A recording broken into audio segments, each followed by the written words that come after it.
Here we go. I will get to SHEDEUR and to what Dak said Saturday night and to how Trey Lance played again on Sunday. I'll get to all that in just a couple of minutes. But first up, Jerry Jones. That's all I have to say. Two little words, two little 5-letter names that both start with the same letter. Alliteration, domination. Jerry Jones. That's all I have to say, and I have your undivided attention. Think about this. Not exaggerating this. Jerry Jones is now, post Tom Brady, the face of the National Football League. He's beyond Patrick Mahomes and Josh Allen, Lamar Jackson, and Mr. Taylor Swift. Beyond all those, he's the face. Tell me I'm wrong. Jerry Jones is the most famous / infamous owner in sports history, times 10. As Ian O'Connor wrote the other day in The Athletic, Jerry is George Steinbrenner on steroids. Not that Jerry's really on steroids, but you get the point. I will bet you that so far through NFL training camps across the league, the name most typed and the name most spoken on TV and on all of digital is Jerry Jones. Now, of course, that's at the moment because that penny pinching Jerry is doing poor Micah Parsons wrong. But I'm here to tell you, Jerry Jones is about to get even more famous than he already is. In fact, I just might see Jerry Jones tonight at the Hollywood premiere of the upcoming Netflix documentary that revolves around Jerry Jones like so many Troy Emmett Michael planets around the enormous blazing sun that is Jerry Jones. The first episode of this 10-part documentary drops next Monday. And Netflix is hoping this doc will be even bigger than the Last Dance documentary that, of course, revolved around Michael Jordan's final season with the Chicago Bulls, 1998 in Chicago. I was also there. This documentary is called America's Team, The Gambler and His Cowboys. And I'm pretty sure it's mostly about the 1990s Cowboy dynasty. I was interviewed for this documentary for I think it was about 6 hours straight. That's mostly because I wrote 3 books on the Cowboys that came out in 1990, 1993, and 1996. A trilogy that went from God's Coach to The Boys to Hell Bent. All 3 built on hundreds of hours of interviews with Jerry Jones. I got to know Jerry pretty well when he first bought the Cowboys, and I got to know him better and better and better as the Cowboys won 3 Super Bowl championships in 4 years. 3 and 4. Think about that. That easily could have been 5 in a row. If Jerry hadn't fired Jimmy after the first 2 in 1992 and 1993, I'll get to that in a moment. But that brings me to the subject of today's Skip Bayless Show, brought to you by FanDuel, America's #1 sports book. Brings me to the most amazing and baffling phenomenon in all of sports right now. Tell me I'm wrong about this. The ever-growing popularity and marketability of the Dallas Cowboys, who haven't been back to even an NFC championship game in going on 30 years. What? The Dallas Cowboys, whose current Super Bowl odds of 47-1 rank 19th in the NFL. And are you ready for this? Whose playoff winning percentage since that 1995 championship season ranks dead last in the NFL. That's right. The Dallas Cowboys, owned and still hands-on operated by general manager Jerry Jones, are 5-13 in the playoffs since that dynasty came to a shocking halt in 1996. What? And by the way, just quickly, those 5 playoff wins, the first 3 are dubious at best because the first one was the end of the dynasty. It was, remember this one? It was at Texas Stadium. It was 40-15 over Brad Johnson and the Minnesota Vikings. It was kind of the last hurrah for the Troy, Emmett, Michael, Dion dynasty, because then the next week they went to Carolina, second year Carolina, Kerry Collins at quarterback, and lost when Michael Irvin broke his shoulder and Dion actually broke a bone in his face. That was the beginning of the end. Then remember, the next playoff win post 1995, the Cowboys had beaten the Eagles, remember this, in the final regular season game in 2009. And then they turned right around and got to play the Eagles at home in the first round of the playoffs, the wild card game. They'd beaten them 24-0 final regular season and beat them 34-14. It was the end of Donovan McNabb as an Eagle. The Eagles at that point were a wreck of a mess. Then 2014, the Cowboys survived the Lions at home. That was 24-20 because the Lions got robbed in that game. I'm sorry, they got robbed. So those are 3 of the 5 playoff wins since the last championship season. 2018, they did beat Russell Wilson in Seattle 24-22. I could make a case it was the best game Dak's ever played. And Dak played very well in 2022 at Tom Brady. Remember, it was his swan song game in Tampa. But that Tampa team had gone 8-9. 8-9 in the regular season and stole the division that year to get the home playoff game. Those are the 5 wins. The Dallas Cowboys have the worst playoff winning percentage in the NFL over the last 29 years. But now, here's the punchline. They're still the most valuable sports franchise in all the world, valued at $10.1 billion. What? What is going on here? I must admit, as much as I don't want to admit, a big reason for their value right now is Jerry Jones, the biggest lightning rod in sports. Jerry Jones, by shattering the ownership mold in the NFL, by breaking all the owner rules, Jerry Jones has been the biggest publicity machine in all of sports, and it ain't even close. Jerry has 2 radio shows a week in Dallas, and as you well know, his quotes from those 2 shows just dominate the national airways for several days every week. Jerry Jones is the only owner in sports who speaks to the media after every game, and quotes from that Q&A take over Monday morning TV shows week after week after week after week. And you got me. I must admit, Jerry Jones is the most entertaining character in all of sports right now. And after all, this is the entertainment business. So I must admit, through clenched teeth, Jerry Jones is winning the game he plays off the field.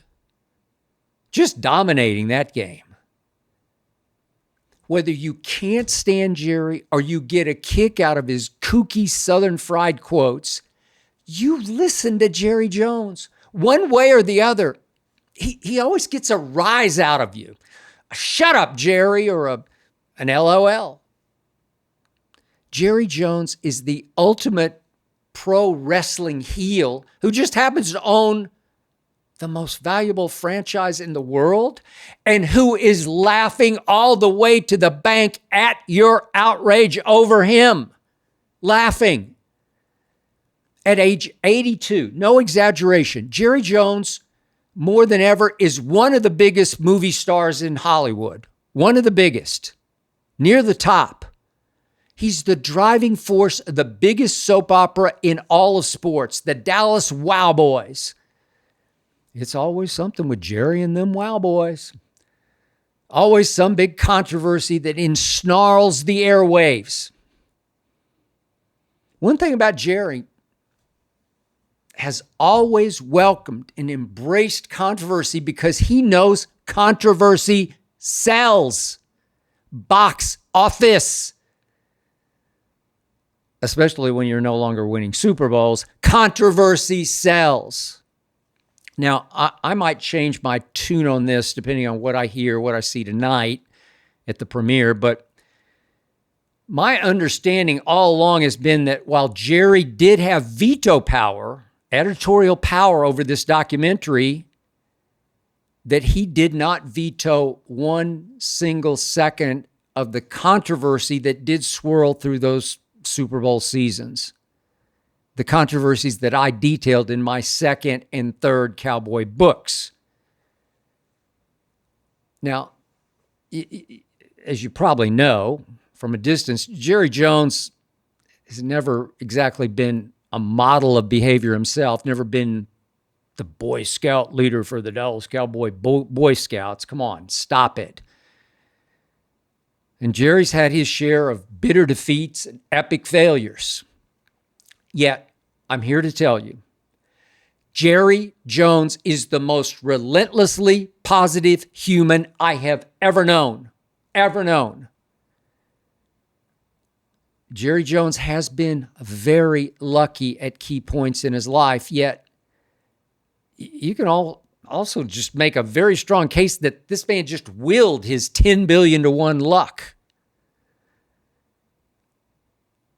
Jerry told me that once during his wildcatting days in the oil fields, he flew into Love Field in Dallas, tried to rent a car, and that the woman behind the counter took scissors out and cut his credit card in two, handed the pieces back to him when it was declined and she looked at his account. Jerry Jones lost his shirt in the oil business, as he called it. And then, as Jerry said in his soliloquy to John Hamm and Billy Bob Thornton on Landman, you saw that, didn't you? The cameo that stole that show, really stole the season. Jerry said in that soliloquy that when his oldest child, Charlotte, went away to school at Stanford, he and his wife missed her so much that Jerry opened an office in Palo Alto to be near her.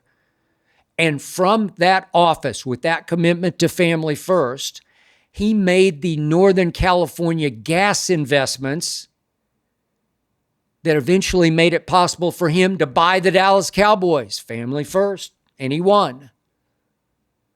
I'm telling you, Jerry is hard to hate. I certainly don't hate him. I kind of like him. Jerry has a big heart. Jerry always winds up overpaying his stars and spoiling them like sons, or now like grandsons, or even great-grandsons. But please remember, never forget how Jerry somehow wound up buying the Cowboys in 1989. He and his son Steven had been to an oil and gas convention in San Diego, but both of them were so bored that they decided to take the private plane on down to Cabo, where Jerry got drunk at this place called the Giggling Marlin. I think it's still there. At the Giggling Marlin, touristas could drink for free as long as they were hanging upside down like a caught marlin. Jerry Jones was so hungover the next morning that he begged off joining Stephen for a deep-sea fishing expedition.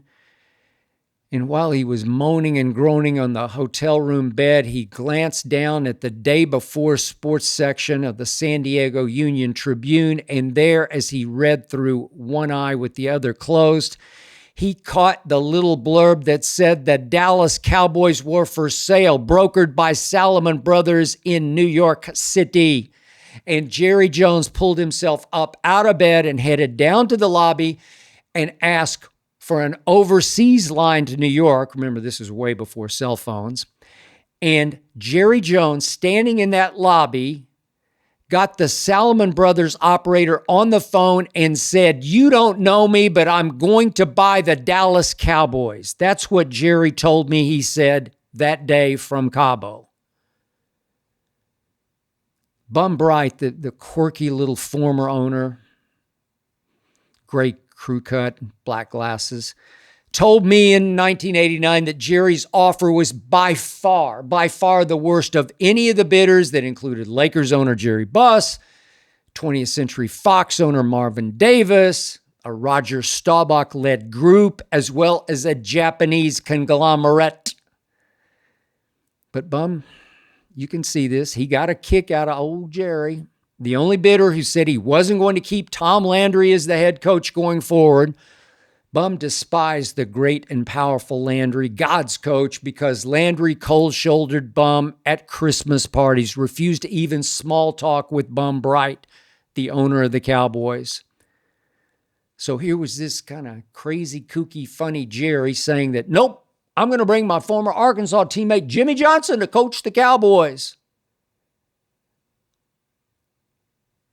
That won Jerry Jones the Dallas Cowboys for a bargain basement price of $140 million. The greatest buy in sports history.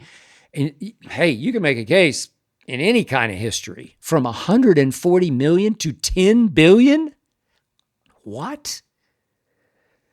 And of course, the Cowboys had just gone 3-13 under Coach Landry, which gave them the first pick in the draft, with which Jerry and Jimmy were able to take, Troy Aikman.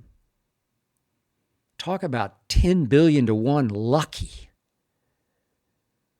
Jerry had bought all-time low, bought the biggest stage in sports for pennies on the dollar. Of course, now the Cowboy Stadium is called Jerry World. And Jerry was shrewd enough or lucky enough or sort of dumb lucky enough to buy very low America's team's legacy. Tom Landry's Cowboys had been to 5 Super Bowls. They had won 2. And the Cowboys president, Tex Schramm, the PR genius who basically invented and created the Cowboys as the 1960 expansion team, had carefully chosen the uniform color to be that most telegenic shade of metallic blue. It just works on TV. And Tex Schramm soon volunteered the Cowboys to play every Thanksgiving Day, something other teams balked at doing. They wanted the holiday off. But once other teams saw how the Cowboys started raiding in that late afternoon Thanksgiving time slot, they all wanted it. But Tex Schramm successfully lobbied and fought for and won the Cowboys the right to play in that slot annually. And of course, the networks also fought for the Cowboys because they were falling in love with the Cowboys, because America was starting to hate the Cowboys like crazy. And would you believe that time slot still remains grandfathered into the second game every Thanksgiving for the Dallas Cowboys? Jerry has greatly benefited from what Tex Schramm did before him. So check this out. 6 of the 10 highest rated TV games ever in the NFL, ever in NFL history, top 10 TV games, they belong to the Cowboys. 6 of 10 belong to the Dallas Cowboys. 5 of those, number 1, 3, 4, 6, and 8 on that list, were the Cowboys, of course, playing on Thanksgiving. Number 1 on that list came against the Giants on Thanksgiving Day of 2022. Number 3 was against Washington on Thanksgiving of 23. Number 4 against the Raiders on Thanksgiving of 21. Number 8 was against Washington on Thanksgiving of 2016. So none of those 5 were exactly big games matching great teams. Nope, they were just the second slot on Thanksgiving. Yet number 10 on the list was a titanic matchup. I was there. Cowboys at Eagles. Monday night in October. This was of the Jimmy Jerry breakthrough 1992 Super Bowl season. Man, the Cowboys got clawed to pieces that night by Buddy Ryan's Eagles. It was 31-7. But that TV rating proved that America also loves to hate the Dallas Cowboys. Yet, as offensive coordinator Norv Turner told me that night in the postgame locker room, let them have this one. Maybe we'll see them in the playoffs. Well, in the divisional round at Dallas that year, Cowboys 34, Eagles 10. Hate that, America. So, look, I said this before. I understood why Jerry fired Jimmy after those 2 Super Bowls. I was there. I know. Jimmy often shamed, often ridiculed Jerry in front of assistant coaches and staffers behind closed doors.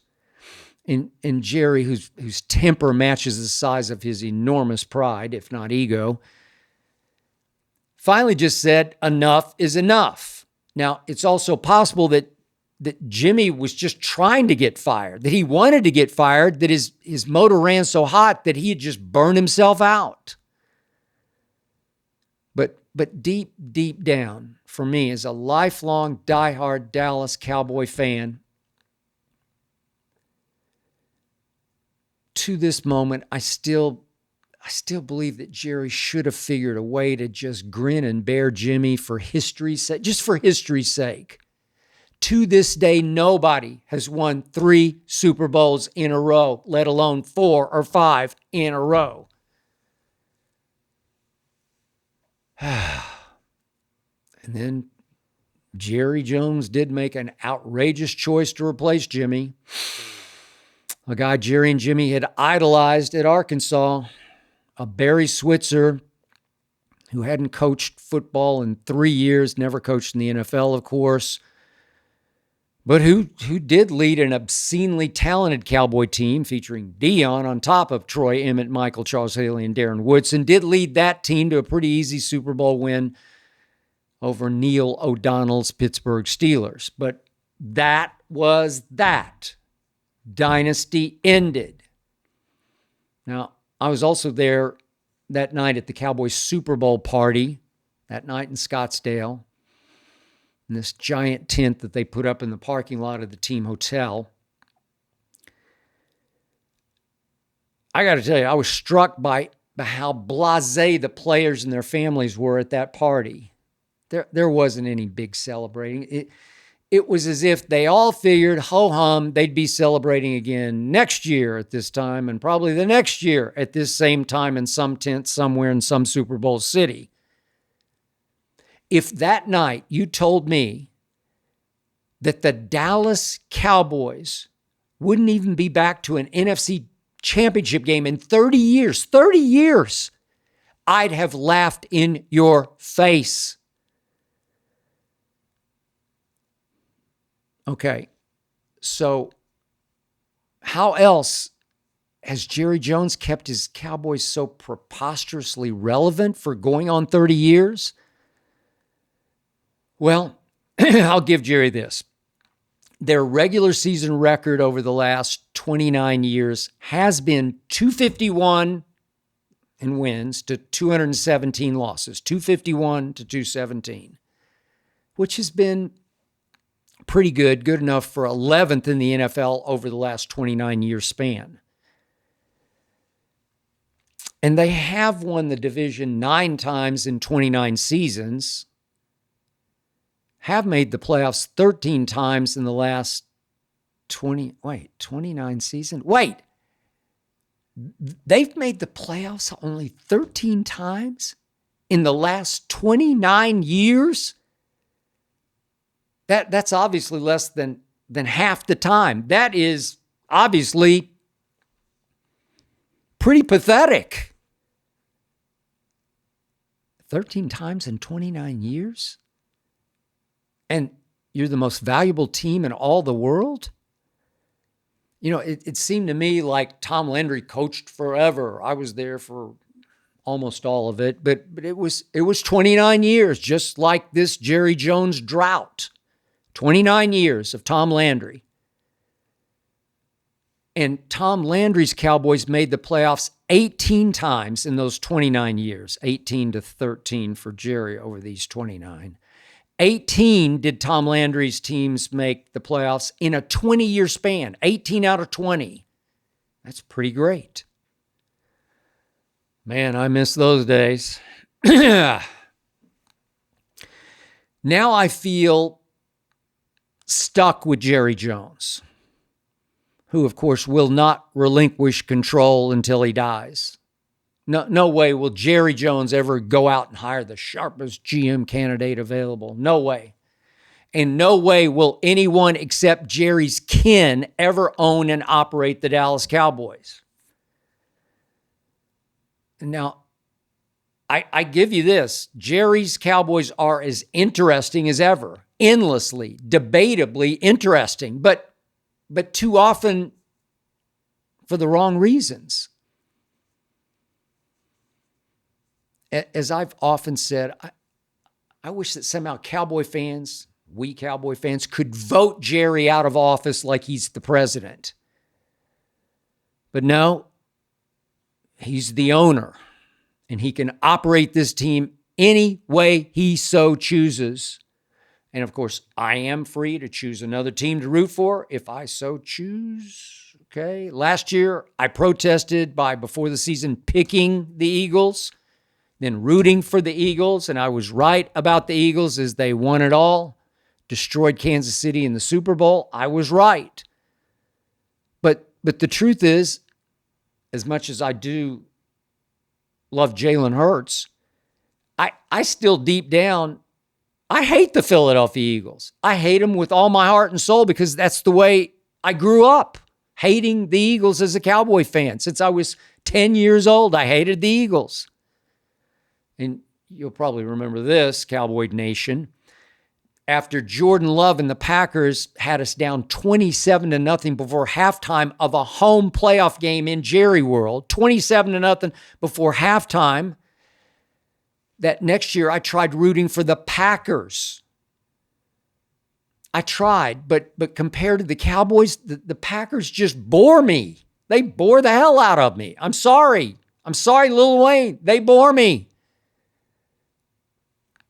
I can't take my eyes or my mind off another Wayne.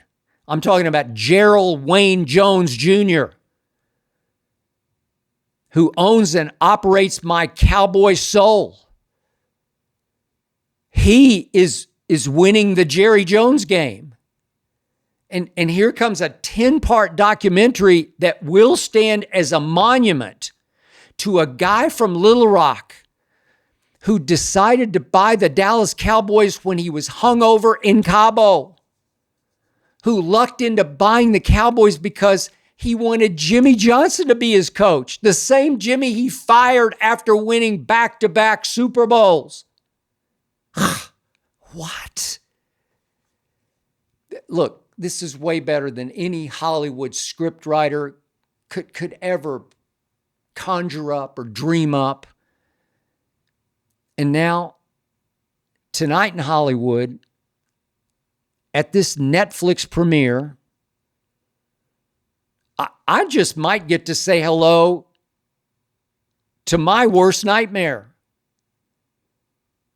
Congratulations, Jerry Jones, on your impossibly great success over the last 29 long, hard years. Whew.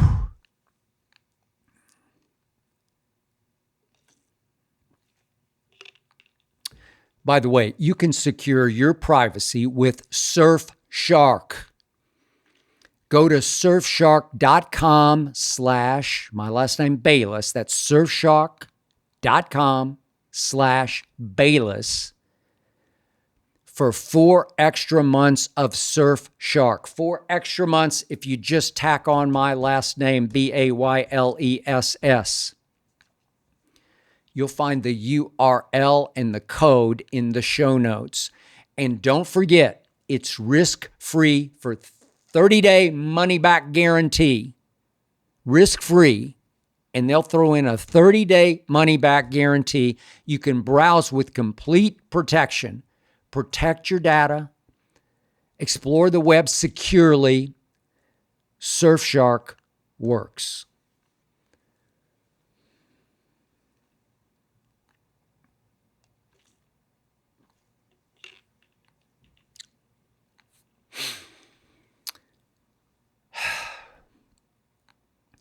I dare Cleveland Browns owner Jimmy Haslam to order head coach Kevin Stefanski to start SHEDEUR Sanders in the regular season opener against the Cincinnati Bengals. Come on, Jimmy. It was obvious you were the one who ordered your GM to trade up to take SHEDEUR in the 5th round with the 144th pick in the draft. You did that, and you know it, even though you say you had nothing to do with it. It was just as you pushed to trade up for Johnny Manziel. And it was just as you alone plunged on giving Deshaun Watson $230 guaranteed million.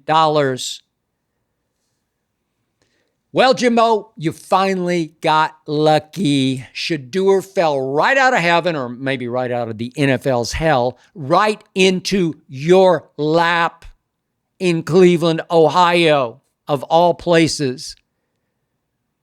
Of course, the NFL decided to teach SHEDEUR and his daddy Dion a lesson, which was, the face of an NFL franchise, the starting quarterback, cannot be that flashy and that social media splashy. No, SHEDEUR. You cannot be a chip off Neon Dion's block. Not as a quarterback. You can't drive 2 or 3 exotic cars because you were the highest paid college player ever. And you cannot come off as so supremely confident, cocky confident in your combine interviews with NFL teams. You cannot. Baloney, Jimmy. Jimmy Haslam, you saw what SHEDEUR did Friday night for your Cleveland Browns. Didn't surprise me at all. He did exactly what he did game after game after game the last 2 seasons at Colorado. Exactly the same. Jimmy, you saw the poise, the command, the contagious body language, the deadly accuracy, that deep bag of touch throws and rockets, the clutch toughness on 3rd and long, 1 out of the end zone. You saw why I said all season long, as did Mel Kiper, that SHEDEUR Sanders should have been the first quarterback taken in the entire draft ahead of Cam Ward. Yes, ahead of Cam Ward. I mean, Jimmy, did you see SHEDEUR move the other night? No, he doesn't have his daddy's all-time wheels, but he can run, can escape, can beat the blitz with that quick textbook footwork. It's just a natural. SHEDEUR Sanders will be an even better pro than he was a college quarterback. No stage will be too big for SHEDEUR Sanders. He was raised by the greatest cornerback and I believe the greatest all-around athlete ever. SHEDEUR Sanders was born to thrive on NFL pressure. It's in his genes. SHEDEUR will be better than Kenny Pickett or Dylan Gabriel, better even than Fluco. Even though, hey, Joe Flacco in his younger days was stunningly great in the playoffs, albeit with Ray Lewis's defenses bodyguarding Flacco. Jimmy Haslam, you took SHEDEUR because you wanted to create some media buzz and attention for your sorry Browns team that now has the worst odds to win the Super Bowl in the entire NFL. your Browns are 400-1 dead last in odds to win the Super Bowl. It was a very shrewd PR move by you to trade up and take SHEDEUR, because all 3 of your preseason games are being shown live on NFL Network. Much of the world beyond all those closed NFL doors, not behind them, but I'm talking about beyond them, there are millions of fans out there who absolutely love SHEDEUR Sanders. I'm sure you're starting to feel that national vibe. Now, look, I realize the kid said some things in the interview process he probably should have kept to himself, yet, look, he is his father's son. And yet, I can tell you for a fact, he no longer wants to be coached by his father. So Stefanski has nothing to worry about. SHEDEUR has cut the cord with Deion. SHEDEUR wants to be his own man, make his own way, independent of Deion. That's what's happening. So it's not like you're going to want Deion to come in and replace Stefanski. I think SHEDEUR wants to move forward without his father. So Jimmy, you should push for SHEDEUR to get more playing time next Saturday afternoon in Philly, preseason game number 2. The Eagles won't scare him at all. Then push again for him to get more playing time a week from Saturday in that final preseason game at home at 1 o'clock against the Rams. We're pretty good this year. Just tell Stefanski this is the way it's going to be. If you don't, SHEDEUR might not see. He might not see the playing field again this entire preseason, because no doubt Stefanski now sees SHEDEUR as a threat, a big threat. And no doubt Stefanski wants to shut up the media from asking more and more questions about SHEDEUR. And the quickest way to do that is just don't play him. Just watch, Jimmy. If you don't flex on this, Stefanski will play Flacco, and he'll play Pickett, and he'll play Dylan Gabriel. Just watch. Jiminy Cricket, Jimmy. You want to be Jerry Jones. So go Jerry Jones on your coach and your GM. Own this situation. Come on, Jimmy. Your team is a 5.5-point home underdog to Joe Burrow and company on opening Sunday. So you want attention? Start SHEDEUR. You'll be the talk of the NFL. I'll bet your veteran receivers would endorse this move. The other night, it sure looked like SHEDEUR has already won over Njoku, who wasn't playing, obviously, but he sure was talking a lot to SHEDEUR on the bench. I'll bet Jerry Jeudy would be right there with Njoku on starting SHEDEUR opening day. This would excite your locker room. But it would not excite Stefanski. He'll want safe. He'll want 40-year-old Fluco, who will give the Browns the best chance to lose by only 10 to the Bengals. Even as a rookie, SHEDEUR would give you the better team-igniting chance to actually win the game. SHEDEUR would be fascinating fun for all of us. Now, do I have some dread about what would happen throwing SHEDEUR right into the NFL fire for the worst team in the NFL? Only some concern. SHEDEUR was born for this moment. SHEDEUR would show no fear. SHEDEUR would figure this out. Come on, Jimmy. Go Jerry. Go SHEDEUR. I'll bet the thought has at least crossed your mind. Have the guts. Make the rest of the NFL look like even bigger, shameful fools.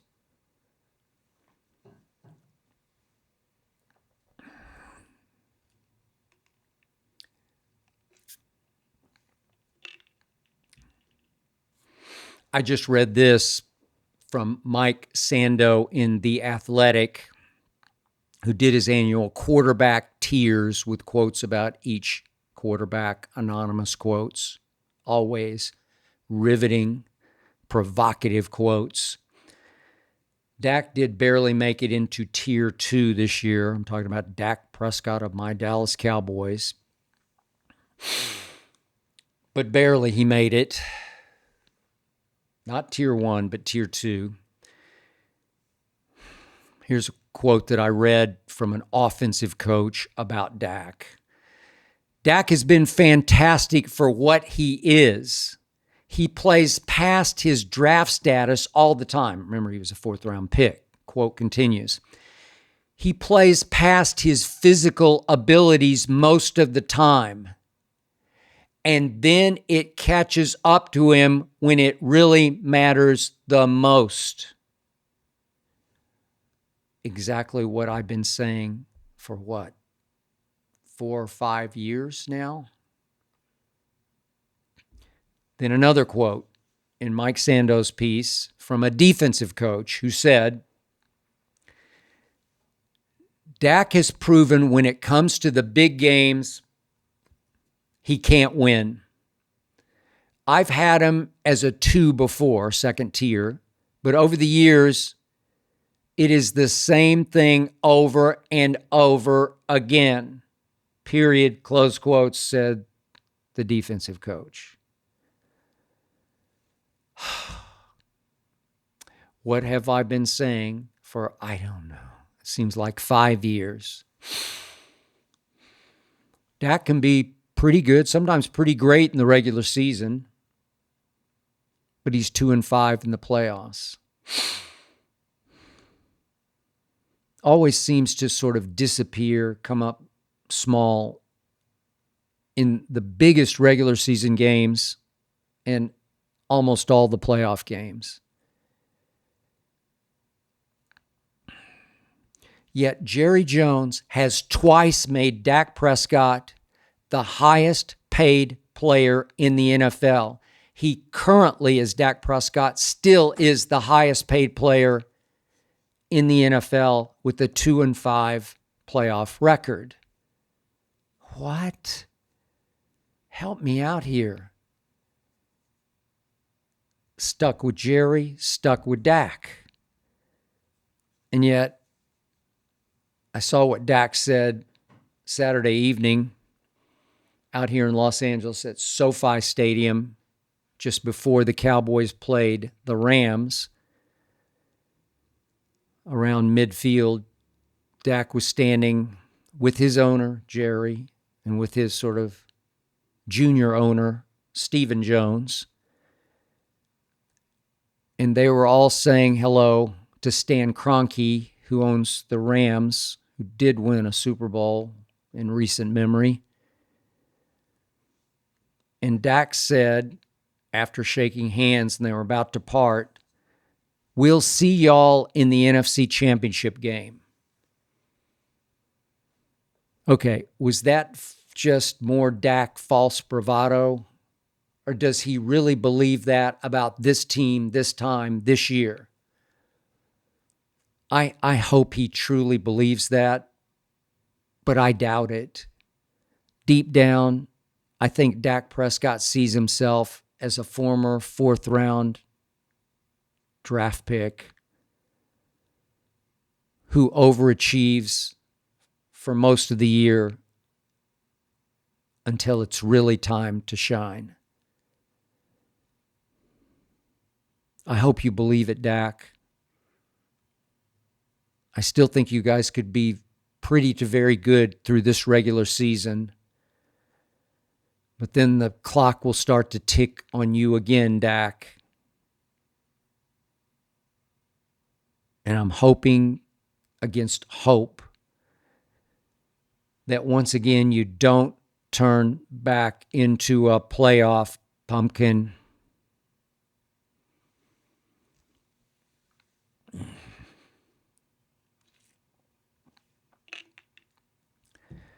Now, speaking of Cowboy quarterbacks, watching Joe Milton try to play quarterback the other night against the Rams, I couldn't help thinking, I sure hope Dak stays healthy all season.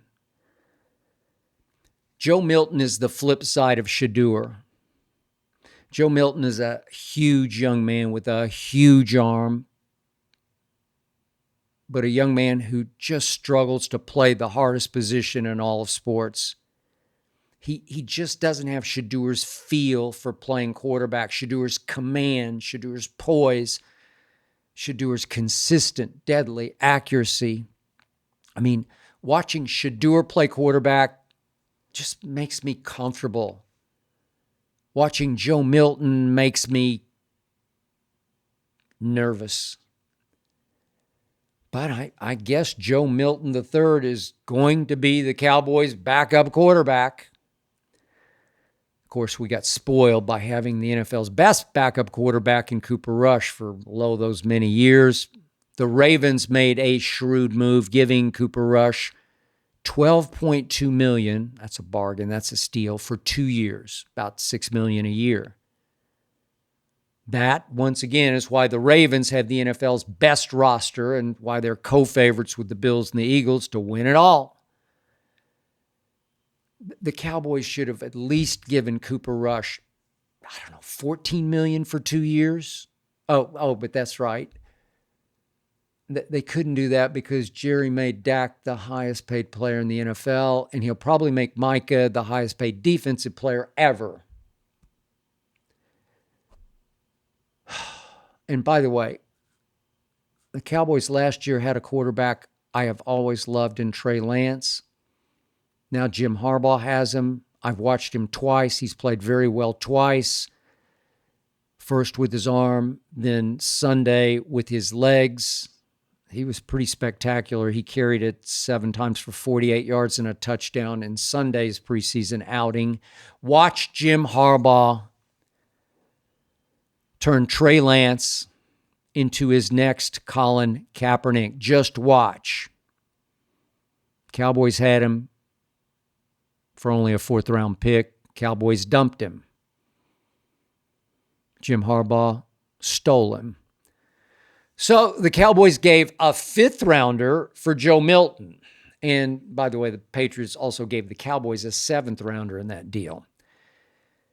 Now, I know Joe Milton had a good game against Buffalo, final regular season game last season, but the Bills played nobody because they'd already clinched the 2 seed. And by the way, the Patriots played next to nobody because they needed to lose the game, but Joe Milton went 22 of 29 for 241 yards, and the Patriots accidentally won the game, and they lost the number 1 pick. So, yeah, the Patriots rested a bunch of starters too, but they managed to blow being able to draft Travis Hunter. Gerard Mayo was fired after that game. So if the Patriots had thought that much of Joe Milton, that they wouldn't have given him away to the Cowboys, and they wouldn't have signed Josh Dobbs to be their backup. Joe Milton looked really hit and miss shaky the other night. And by the way, I've always also liked Will Grier. I loved him when he was at West Virginia. Did he ever throw parties on the Big 12?